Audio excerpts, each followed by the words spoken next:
préoccupe et qui fait couler beaucoup d'encre, c'est un peu celle-ci. Est-ce que cette interdiction du riba, c'est un fondement éthique, intemporel, toujours pertinent, économiquement viable aujourd'hui? Ou alors est-ce que c'est plutôt une règle, disons, historique, dont l'application se heurte un peu aux réalités complexes de la finance mondialisée? C'est exactement là, je pense, que nos points de vue diffèrent. Je vais défendre l'idée que cette interdiction, c'est bien plus qu'une simple règle. C'est un pilier.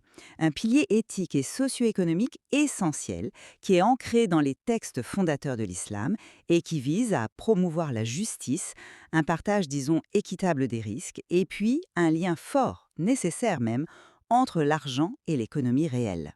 Et moi, de mon côté, tout en reconnaissant bien sûr la portée éthique de ce principe, je mettrais plutôt l'accent sur les difficultés considérables que pose son application, disons stricte, dans nos économies modernes. Je pense aux défis pratiques, aux interprétations qui sont parfois divergentes, et puis à la question de savoir si ce principe peut vraiment fonctionner tel quel face à la complexité des marchés financiers qu'on connaît aujourd'hui. Bon, alors, mon argument, il repose sur une base solide. C'est les sources mêmes de l'islam, donc le Coran et la tradition prophétique, la Sunna, qui condamnent le riba de façon très claire, sans ambiguïté.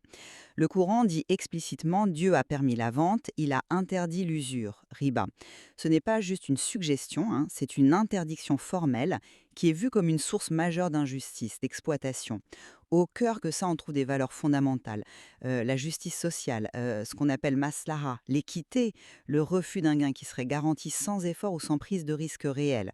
C'est une vision qui encourage naturellement des mécanismes où l'on partage les profits, mais aussi les pertes. Je pense aux partenariats type Musharaka ou les commandites Mudaraba.